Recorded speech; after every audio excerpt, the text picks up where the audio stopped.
warahmatullahi wabarakatuh. Hai guys, Assalamualaikum warahmatullahi wabarakatuh. Selamat kembali ke Aki Channel. Okey guys, sebelum kita lanjutkan dengan video ni, pastikan anda tekan tombol subscribe dan juga loceng. Okey, berkenaan dengan pengumuman yang amat berhormat Perdana Menteri semalam berkenaan dengan langkah kawalan penggerakan ataupun dikenali sebagai Movement Control Order. Okey, saya ingin berkongsi ataupun memperingati diri kita untuk sama-sama kita lebih memahami apakah yang dinamakan Perintah Kawalan Penggerakan ataupun Movement Control Order. Nama Perintah Kawalan Penggerakan iaitu Movement Control Order. Yang keduanya, tempoh masa. Perintah ini berkuasa daripada 18 Mac hingga 31 Mac iaitu selama 14 hari. Liputan kawasan perintah. Perintah ini terpakai di seluruh Malaysia termasuklah Sabah dan juga Sarawak. Arahan-arahan dalam Perintah Kawalan Pergerakan. Terdapat 6 arahan yang terkandung dalam Perintah Kawalan Penggerakan ini. Yang pertamanya, larangan menyeluruh penggerakan dan perhimpunan ramai termasuk aktiviti keagamaan, sukan, sosial dan juga budaya. Yang keduanya, sekatan menyeluruh semua perjalanan rakyat Malaysia ke luar negara. Yang ketiga, sekatan kemasukan semua pelancong dan pelawat asing ke dalam negara. Yang keempat, penutupan semua taska, sekolah kerajaan dan swasta dan lain-lain institusi pendidikan rendah, menengah dan juga pra-universiti. Yang kelima, penutupan semua institusi pengajian tinggi IPT awam dan swasta serta institusi latihan kemahiran di seluruh negara. Dan yang keenam, penutupan semua premis kerajaan dan swasta kecuali yang terlibat dengan perkhidmatan penting negara. Okey, dan saya ingin membacakan sedikit soalan dan juga jawapan. Ini adalah soalan-soalan yang sering kali ditanya oleh warga negara Malaysia yang agak muskil dengan pengumuman daripada Perdana Menteri semalam. Di antara soalannya, adakah majlis keraian, perkahwinan, kenduri atau sebagainya boleh diadakan? Jawapannya, upacara pernikahan boleh dilaksanakan dengan tidak melibatkan kehadiran ramai. Bagi majlis persandingan, resepsi serta majlis lain disarankan untuk ditangguhkan sehingga isu penularan COVID-19 di Malaysia tamat. Soalan seterusnya, adakah Perintah Kawalan Penggerakan mempunyai tempoh waktu tertentu sepanjang 18 hingga 31 Mac? Jawapannya, tidak. Perintah ini berkuasa setiap masa tanpa tempoh waktu tertentu. Sekiranya barang keperluan habis, adakah boleh keluar membeli dan terus balik? Jawapannya, ya. Saya merupakan seorang warga negara Malaysia dan suami saya merupakan warga negara UK. Adakah kami dibenarkan pulang ke Malaysia dalam tempoh sekatan ini? Jawapannya, boleh, dengan syarat pasangan boleh membuktikan kesahihan perkahwinan tersebut sama ada didaftarkan dengan kerajaan Malaysia atau kerajaan negara asal. Pasangan perlu melaksanakan pemeriksaan kesihatan dan dikuarantin secara sukarela bagi mengurangkan keberangkalian dijangkiti atau menyebarkan jangkitan kepada orang lain. Yang seterusnya, anak saya merupakan seorang pelajar di universiti luar negara. Adakah beliau dibenarkan pulang ke Malaysia? Okey, jawapannya dibenarkan.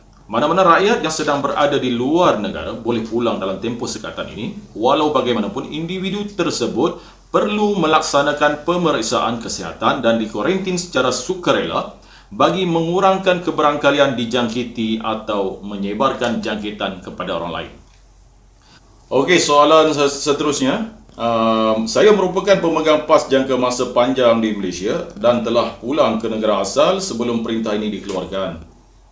Adakah saya dibenarkan untuk kembali ke Malaysia bagi tujuan kerja semasa tempoh sekatan ini? Okey, jawapannya, saya hanya migran asing yang bekerja di dalam sektor perkhidmatan penting negara sahaja yang dibenarkan masuk semula ke Malaysia dalam tempoh sekatan ini. Migran asing tersebut perlu mendapatkan satu surat pengesahan daripada majikan masing-masing dan perlu dikemukakan kepada Jabatan Immigration Malaysia semasa berada di pintu masuk. Dan soalan seterusnya, saya bekerja di Singapura. Adakah saya dibenarkan untuk berulang alik ke pejabat di Singapura? Okey, jawapannya tidak. Perintah Kawalan Pergerakan adalah terpakai kepada semua individu yang berada di dalam negara. Dalam hal ini, atas dasar keselamatan komuniti, mana-mana individu yang bekerja di negara jiran tetapi tinggal di Malaysia adalah tidak dibenarkan untuk keluar masuk secara harian dan dipohon untuk memaklumkan kepada majikan masing-masing berkenaan dengan perkara ini. Soalan seterusnya, saya telah membuat perancangan untuk bercuti di Malaysia dan telah membuat pembayaran sepatutnya.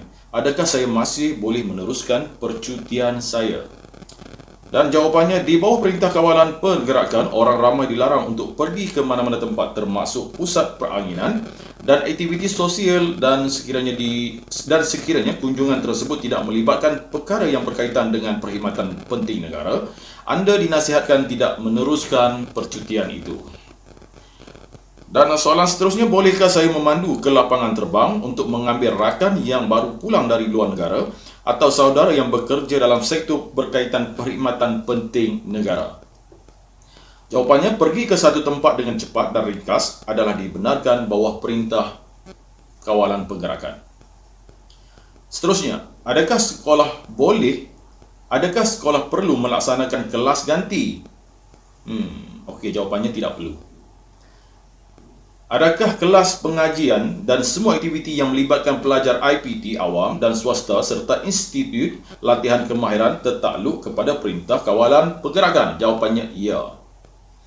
Bagaimana dengan pelajar yang menginap di fasiliti IPT awam dan swasta, khususnya pelajar luar negara? Okey, jawapannya semua pelajar IPT awam dan swasta perlu diarahkan kembali ke kediaman masing-masing sepanjang tempoh Perintah Kawalan Pergerakan. Pelajar luar negara dinasihatkan pulang ke negara asal dalam tempoh ini.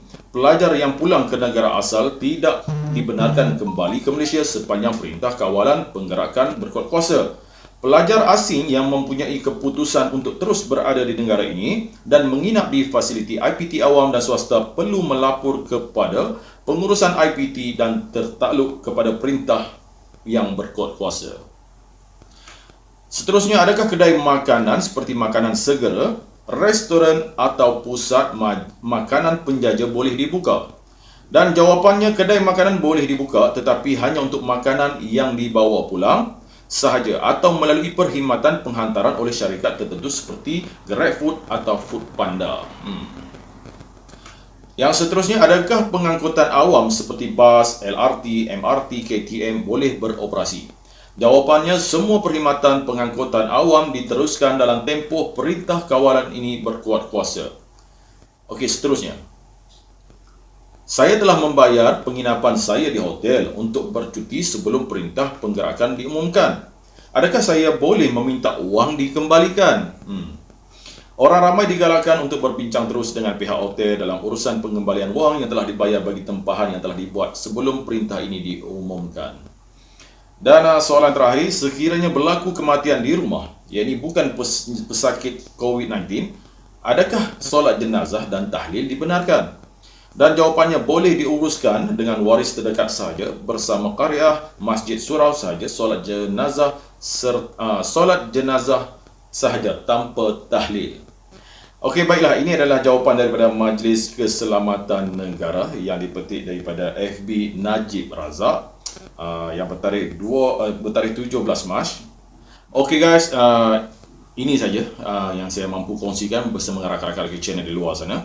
Sedikit sebanyak boleh merungkai persoalan kita sebelum ini berkenaan dengan apakah yang dinamakan Perintah Kawalan Pergerakan, dan mungkin ada yang ingin bertanya, anda boleh terus ajukan soalan anda di talian telah disediakan oleh pihak kerajaan, iaitu terus ajukan kepada Majlis Keselamatan Negara berkenaan dengan soalan-soalan yang mungkin menjadi anda keliru berkenaan dengan bisnes anda, perniagaan anda dan sebagainya.